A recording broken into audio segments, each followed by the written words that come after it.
బలమైనది, బలమైనది. దేవా, నేను వాక్యం బోధించడానికి వెళ్తున్నాను, విన్న హృదయాల్లో కార్యము చేయి.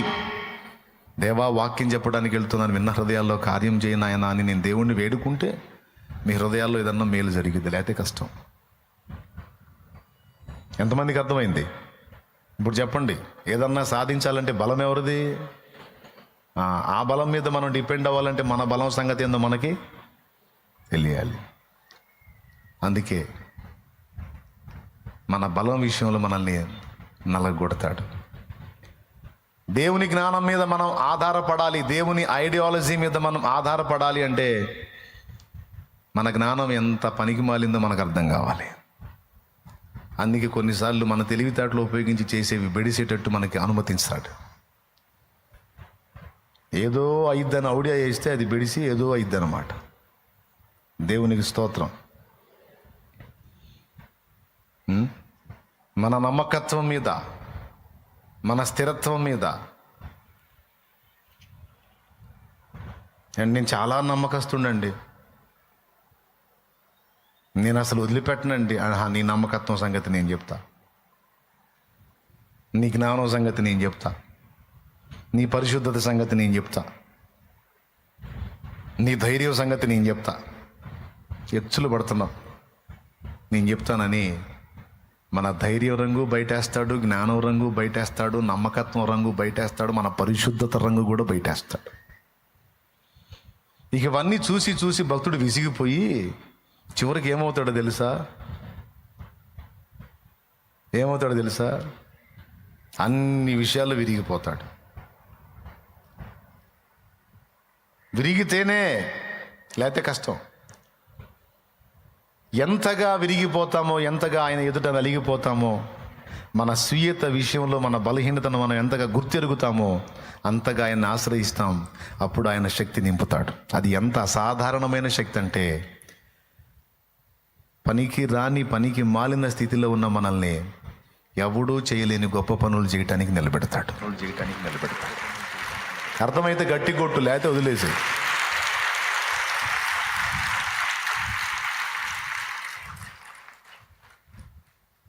కొంత జరిగిన తర్వాత వెనక్కి చూసుకుంటే నీకే మతిపోతుంది. నేనేనా? నా ద్వారానేనా ఇది? నీ ద్వారానే. అప్పుడు నువ్వు ఎవరన్నా వచ్చి నిన్ను పొగుడుతూ ఉంటే, నిజంగా అసలు మామూలుగా చేయలేదు నువ్వు అంటే, నువ్వు నవ్వుకుని వాళ్ళతో చెప్తావు, నాదేమి లేదు, నేనేందో నాకు తెలుసు, జరిగింది ఏదన్నా ఉంటే ఆయన వల్ల జరిగింది. కాబట్టి స్తుతి, మహిమ, ఘనత ఆయనకి. బలము నా ప్రభువుది. అట్లాగా భక్తుల్ని తమ ఆనుకునే దేని విషయంలోనైనా సరే, తమ ఆనుకునే తమ బలం కావచ్చు, తమ జ్ఞానం కావచ్చు, తమ తెలివి కావచ్చు, తమ ధైర్యం కావచ్చు, తమ పరిశుద్ధత కావచ్చు, తమ నమ్మకత్వం కావచ్చు, వాళ్ళు ఆనుకునే దేని విషయంలోనైనా సరే వాళ్ళ బలహీనత ఏంటో వాళ్ళకు చూపించి తనను ఆశ్రయించేటట్టు చేసి, అప్పుడు తన బలంతో వారిని నింపి లోకంలో ప్రయోజకులుగా దేవుడు వాడుకోవటానికి నలిగిన స్థితిలోనే అవకాశం ఏర్పడింది, కానీ నలగని వానికి ఛాన్స్ ఉండదు. ఇది అర్థమైన వాళ్ళు ఏం చేస్తారు? నా జ్ఞానం కాదు, నీ జ్ఞానం నాకు చెప్పు, నా తెలివి కాదు, నీ తెలివి నాకు దయచేయి, పరిశుద్ధత కొరకు నేను ట్రై చేయటం కాదు, నాకు నీవే పరిశుద్ధత అయ్యి పరిశుద్ధతలో నిలుచుటకు కావలసిన శక్తి నువ్వే దయచేయి. గోధుమ గింజ పని ఏందో తెలుసా? భూమిలో పడి చచ్చిపోవాలంతే. అది ఎంతగా చచ్చిద్దో అంతగా తిరిగి ఫలిస్తుంది. ఇప్పుడు చెప్పండి, నేను చెప్పింది నిజమా కాదా? దేవా, అంతా నీ బలమే నాయన, నీ జ్ఞానమే నాయన, నీ కృపే నాయన ఒక పక్క అనుకుంటేనే మరో పక్క సొంత ఒడియాలు వేస్తా వేయవా? పర్ల మనలో మన మాట చెప్పు, వేస్తా వేయవా? దేవుని దగ్గర ఆలోచన అడిగి ఆయన ఇచ్చిందాకా ఆగుతావా?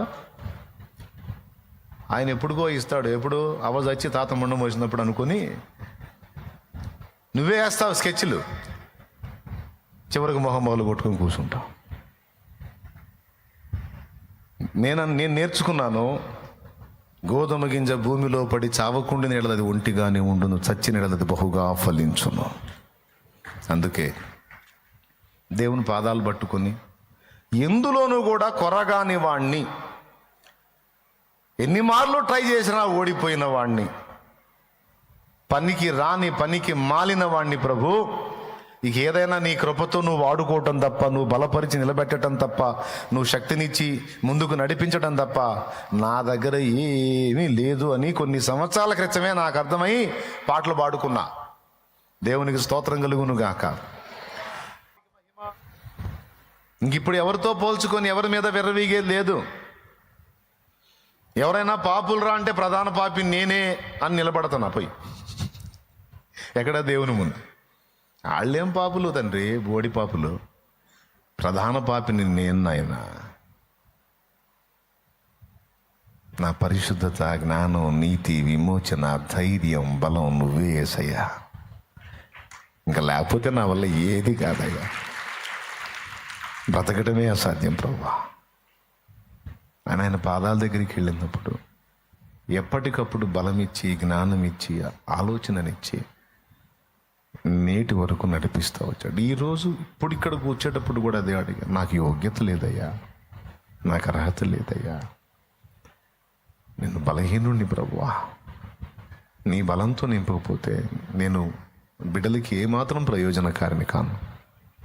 నాకు నీ బలమే తండ్రి అని దేవుని బలాన్ని ఆశ్రయించే ఇక్కడికి వచ్చాను. ఎంతమందికి అర్థమైంది? అలా దేవుణ్ణి ఆశ్రయించడానికి ముందు నేనేం కావాల్సి వచ్చింది? విడిగిపోవాల్సి వచ్చింది. విరిగి నలిగిన హృదయాన్ని, మనస్సును నేను కలిగి ఉండాల్సి వచ్చింది. ఇప్పుడు నా బలం విషయంలో నాకు స్థిరత్వం లేదు, విరిగిపోయాను. ఇంకేదన్నా ఉంటే దేవుని బలమే నాలో పనిచేస్తుంది, కానీ ఇక నా బలం అంటూ ఏది లేదు అని నాకు అర్థమైంది. మీకు అర్థమైందా? ఎంతమందికి అర్థమైంది? ఎంతగా అర్థమైతే అంతగా ఆయన బలాన్ని ఆశ్రయిస్తావు. నీ సొంతం విషయంలో విరిగిపోతావు, నీ స్వీయత విషయంలో విరిగిపోతావు, నీ అహం విషయంలో విరిగిపోతావు. భక్తులందరూ ఆ మెట్టుకు వచ్చినాక దేవుని కొరకు గొప్ప కార్యాలు సాధించారు. ఆ మెట్టుకు రాకముందు ఎక్కడ వేసిన గొంగళ్ళు అక్కడే అన్నట్టు అక్కడ ఆగిపోయారు. ఆ మెట్టుకు వచ్చినాక వాళ్ళు ఘనకార్యాలు సాధించారు. అడుగడుగున దేవుని బలాన్ని ఎవరు ఆశ్రయిస్తారో వారు ధన్యులు. ఓకేనా? ఇప్పుడు ఇక్కడ మనకేం అవసరమైంది? పెద్దగా చెప్పండి. విరగొట్టాలా? ఏమంటున్నారండి? విరిగిన మనసా? ఎక్కడ అవసరం? పెద్దగా చెప్పండి. ఇదే మాట సైతాన్ ముందుకు పోయిందామా? విరిగిపోయాను సైతానా, నలిగిపోయాను సైతానా, ఇక నా వల్ల ఏది కాదు సైతాన్ అందామా? పచ్చడేటట్టు కొడతాడు వాడు. అప్పుడు దేవుని దగ్గరికి పోయి ఎప్పుడైతే విరిగి నలిగిన అనుభవంలోనికి వెళ్ళామో అప్పుడు దేవుడు తన బలంతో మనల్ని నింపుతాడు కదా. అది పొందుకొని శత్రువు ముందుకైనా మనుషుల ముందుకైనా మనం వెళ్ళినప్పుడు ధైర్యముగా ఎదిరించాలి. అర్థమైందా? ఎక్కడ విరిగిపోవాలో, ఎక్కడ నలిగి ఉండాలో, ఎక్కడ తగ్గుండాలో మనం తెలుసుకోను. అది దేవుని దగ్గర. అక్కడ కానీ తల దించుకొని తగ్గించుకొని నువ్వు నిలబడితే ఇక మనుషుల ముందైనా సైతాను ముందైనా తల ఎత్తుకొని నిలబడేటట్టు దేవుడే నీ కృపనిస్తాడు. ఇక అక్కడ తలకాయలోంచుకొని దించుకొని మనం బతకాల్సిన అవసరంలా దేవుని బట్టి ధైర్యముగా, దేవుని బట్టి తల ఎత్తుకొని నిలబడొచ్చు. కాబట్టి ఇక్కడ నేర్చుకోవాల్సిన విషయం ఏంటంటే, విరగాల్సిన దగ్గర, నలగాల్సిన దగ్గర నువ్వు నలిగితే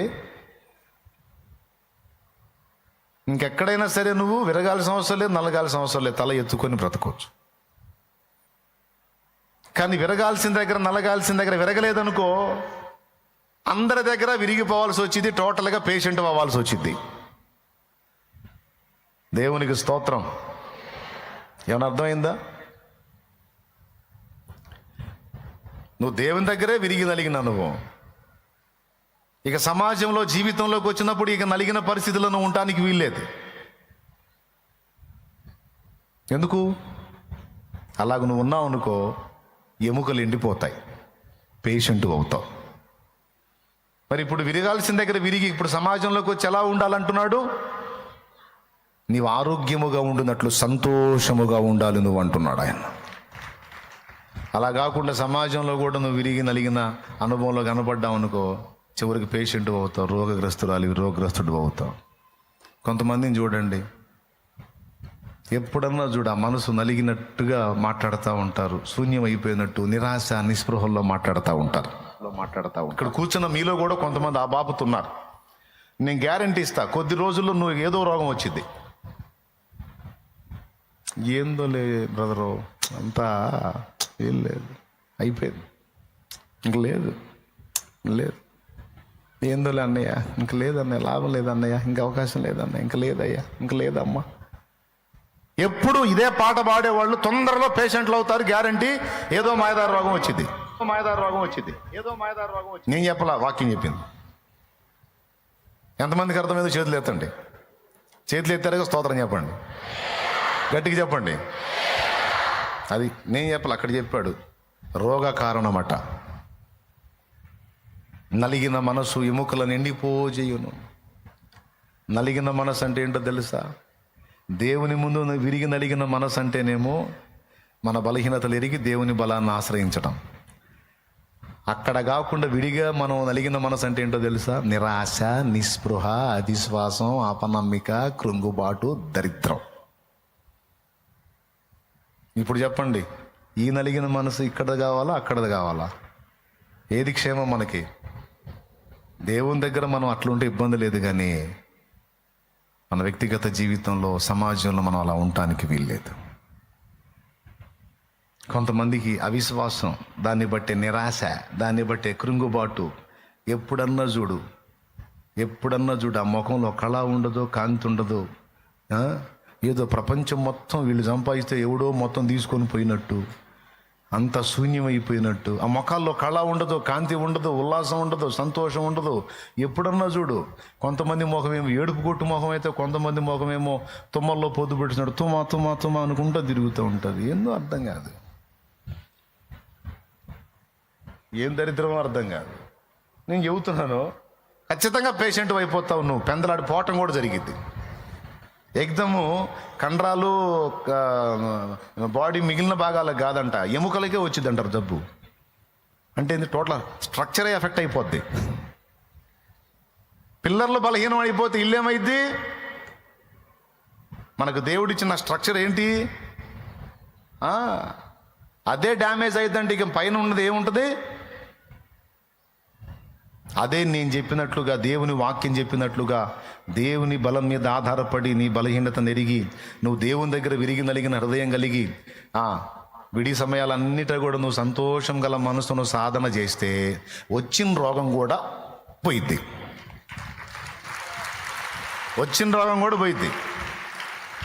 అది ఏ కంపెనీ జబ్బు అయినా సరే వెనక్కి తిరిగిద్ది. ఎందుకంటే బాడీకి ఆ సిస్టమ్ పెట్టాడు దేవుడు. చాలా జబ్బులు బాడీ అదే తిరిగి సరి చేసుకునే విధంగా సిస్టమ్ ఏర్పాటు చేశాడు దేవుడు. తెలుసా మీకు ఆ సంగతి? కొంతమంది నాకు బోన్స్ అరిగిపోయాయి అంటన్నయ్య అని చెబుతారు. ఇప్పుడు కూటమి అయిపోయినాక వరుస పెడతారు. ఇక ఒక్కొక్కళ్ళు మరే ఎన్నపోస అరిగిందంట అంటారు. వెన్నుపూసకు వచ్చిన గొడవ అది. వెన్నపూస అయితే అరిగిద్ది, అది వేరే సంగతి. ఇది వెన్నుపూస ఊరకి డింగుమని అరిగిపోవటానికి. బాడీకి ఇచ్చిన సిస్టమ్ ఏంటంటే, ఒకవేళ నీ బోన్స్ అరిగితే మళ్ళీ అవి సంబంధిత లెవెల్కి పెరిగే ఛాన్స్ కూడా ఉంది. అరిగింది అనగానే ఏం ఫిక్స్ అవుతారు తెలుసా? ఇంక అరిగిపోయిందంటే, ఇనుప వస్తువు అరిగిందనుకో, తరిగిపోయిద్ది. మళ్ళీ పెరిగే ఛాన్స్ ఉందా? మరి ఇనుప వస్తువు అంతటిదే అరిగిపోతే మళ్ళీ పెరిగే ఛాన్స్ లేనప్పుడు మా ఎముకలు ఏముంది? అరిగిపోయినాయి అంటే ఇక పెరగవని ఎవడు చెప్పాడు నీకు? ఎవరు చెప్పారు నీకు తెలుసా? అరిగిపోయిన ఎముకలు కూడా తిరిగి దాని పూర్వస్థితికి వచ్చే ఛాన్స్ ఉంది అని వైద్యశాస్త్రం చెప్తుంది. ఏమయ్యా, అరిగిపోయినాయి అంటే ఎనపోస్తుంది. అరిగిపోతే మళ్ళీ పెరగకుండా ఉంటాను. నువ్వు సజీవమైన శరీరం కలిగి ఉన్నావా? ఏదన్నా తేడా వస్తే మళ్ళీ రెక్టిఫై చేసుకునే ఛాన్స్ దేవుడు దానికి ఇచ్చాడు. తెలుసుకో. ఎంతమందికి అర్థమైంది? ఎన్నుపోసి అరిగిపోతే ఇంక మళ్ళీ పెరగదా? మరి అన్నయ్య ఇక్కడ ఎముకలు అరిగిపోయినాయి అంట. నేనంటే అరే అరిగిపోతే ఇంకేముంది, ఊడదీయటమేగా అంట. అరిగిపోతే ఊడదీసి కొత్త వేయటమేగా అంట. చూస్తూ ఉంటారు. అరిగిపోతే మళ్ళీ పెరిగిద్ది లేపు అని ప్రార్థన చేస్తా. ఎముకలు అరిగిపోయినాయి అన్నయ్య అంటే కాస్త ఆ రాగి సాగు తాగు, కాస్త కాల్షియం పట్టే తిండి తిను, మళ్ళా ఎముక సాంద్రత నార్మల్ స్థితికి వస్తుందని చెప్పి పంపించిన వాళ్ళు బోల్డ్ అంతమంది. నేను ఎందుకు ఈ విషయాలు చెప్తున్నానంటే, దేవుని దగ్గర నువ్వు ఉండాల్సిన తీరులో ఉండే పని అయితే ఇక ఎక్కడా కూడా నువ్వు నిరాశ నిస్పృహల్లో బ్రతకాల్సిన అవసరం లేదు. ఎక్కడైనా నువ్వు సంతోషంగా ఉండవచ్చు. ఎవరిని బట్టి ఉండాలి, అది రూల్ అంతే. సంతోషము గల మనస్సు ఆరోగ్య కారణం అంటే అర్థమైంది. మరి హెల్దీ. కొంతమందిని చూడు, ఎప్పుడు హుషారుగా నవ్వుతా, సంతోషంగా కళకళలాడుతా, ఇతరులకు ధైర్యం చెప్తా, చాలా ఇదిగా ఉంటారు. వాళ్ళని చూస్తే మనకు ఉన్న రోగం కూడా పోయిందా అనిపిస్తుంది. కొంతమందిని చూస్తే మనకు లేని జబ్బు కూడా వచ్చిందా అనిపిస్తుంది. కొంతమందిని చూసి వాళ్ళు మాట్లాడే నీరసపు మాటలకి, వాళ్ళు మాట్లాడే ఆ రోగాల మాటలకి మనకు ఆ లక్షణాలు కనపడుతుంటే నాకు కూడా నరాలు లాగుతున్నాయి ఏంది అనిపిస్తుంటుంది.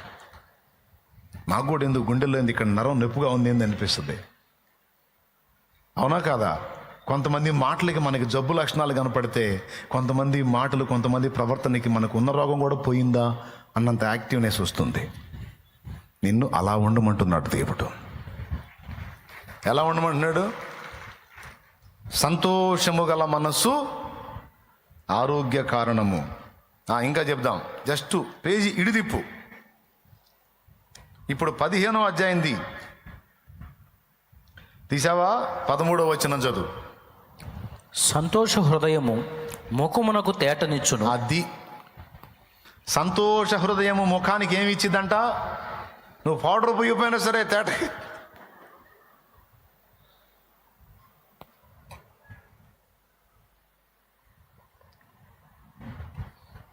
సంతోషము గల మనస్సు ఆరోగ్య కారణము.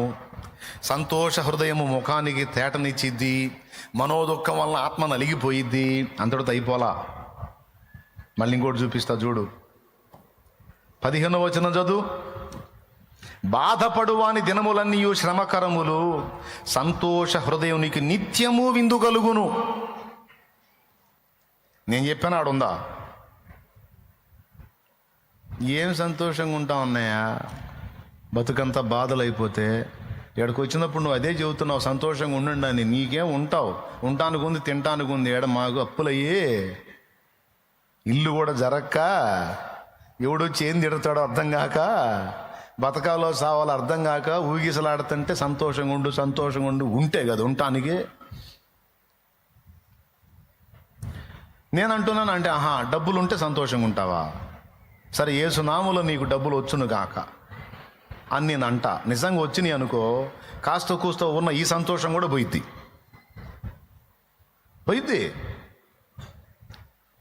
ఒక సినిమా ఆర్టిస్ట్ చెప్పాడు, సినిమా అవకాశాలు రానప్పుడు అంట తలుపులు లేని ఇంట్లో పండుకున్నాడంట. కిరాయికి తలుపులు లేని ఇల్లు తక్కువకి వచ్చిద్దని తలుపులు లేని ఇల్లు కిరాయికి తీసుకొని అందులో ఉన్నట్ట. వాళ్ళ తమ్ముడు, మా అన్నయ్య మద్రాసులో ఎలా ఉన్నాడని చూడటానికి పోతే తలుపులు లేని ఇంట్లో ఉన్నాడంట. అన్న, ఇదేం దరిద్రంరా, మరి తలుపులు లేని ఇంట్లో ఉంటున్నావు అంటే, ఒరే తమ్ముడు, నేను పిచ్చోనే ఉంటల్లా, మనకెటు దరిద్రం ఆట ఆడుతుంది కదా. ఈ తలుపులు లేని ఇంట్లోనన్నా ఉంటే ఎవడన్నా దొంగోడు పోతా ఎవడన్నా వెంట పడితే ఆ సొమ్ము ఇందులో విసిరేస్తాడని ఆశతో ఉంటున్నాను ఇందులో అన్నట్టు. తలుపులు ఉంటే ఎక్కడేస్తాడు? తలుపులు లేని ఇంట్లో విసిరేస్తాడు. అందుకని ఇందులో ఉన్నాను అంటే కనీసం తలుపులు ఉన్నాయా లేవని కూడా చూసుకోకుండా అందులోనే ఉంటున్నాడు, అందులో నిద్రపోతున్నాడు హాయిగా. కానీ అదే వ్యక్తి ఫేమస్ కమెడియన్ అయిన తర్వాత, మంచి ఆర్టిస్టు, ఒక హీరో ఎంత రెమ్యునేషన్ తీసుకుంటున్నాడో అంత రెమ్యునేషన్ తీసుకునే స్థితికి ఈయన వచ్చిన తర్వాత మళ్ళీ తమ్ముడు వెళ్ళాడంట అన్నం కలుద్దామని. రియల్గా జరిగింది. ఇద్దరు నైట్ భోంచేశారు, పండుకున్నారు అన్నదమ్ముడు. అన్న నిద్రపోట్లా. ఏందన్నా అటు ఇటు తిరుగుతా ఉంటే, ఆ గుర్ఖావాడు సరిగా కాపలా కాస్తున్నాడో లేదోరా, వాడు పెట్టిన డ్యూటీ అదే కదన్నా, కాస్తాడులేనా, ఏమైంది పండుకోన్నా అంటే, సరే సరే అని పండుకొని కాసేపు ఆయిల్ లేచి చూస్తే పక్కన అన్న లేడంట. నేను ఇటుపోయాడని చెప్పి చూస్తే గుర్ఖా దగ్గరికి పోయి మాట్లాడుతున్నాడంట. బిల్డింగ్ మీద వచ్చి చూస్తే ఈయన వాళ్ళన్న గుర్ఖాను అరుస్తున్నాడంట. హలో, నువ్వు గుర్ఖావి, గుర్రు కావు కాదు. అప్పుడు పైకి వచ్చినాక తమ్ముడు అన్నతో అన్నట్ట, అన్నా, ధనం అనేది నీకు లేనప్పుడు, ఆర్థికంగా అంతంత మాత్రం నువ్వు ఇబ్బందుల్లో ఉన్నప్పుడు, తలుపులు కూడా లేని ఇంట్లో హాయిగా నిద్రపోయావు. ఈరోజు ధన సమృద్ధి, సంపదలు, గుర్తింపు, పలుకుబడి, పేరు అన్నీ వచ్చిన తర్వాత నువ్వు గుర్ఖావాడికే గుర్ఖావయ్యావన్నా. ఇంటికి కాపలా గుర్ఖా, ఇప్పుడు ఈయన ఏమయ్యాడు? గుర్ఖా కాపలా కాస్తున్నాడో లేదో అని ఈయన గుర్ఖా కాపలా కాస్తున్నాడు. నువ్వు అనుకుంటున్నావు సౌండ్ సమృద్ధి వస్తే నేను సంతోషంగా ఉంటానని. నో, సౌండ్ను బట్టి సంతోషమో, లేకపోతే ఇంకొక దాన్ని బట్టి సంతోషమో, అధికారాన్ని బట్టి సంతోషమో, ఉద్యోగాన్ని బట్టి సంతోషమో కాదు నాయన. ఒరిజినల్ సంతోషం ఇవి ఉన్నా లేకపోయినా దేవుని బట్టి వచ్చింది.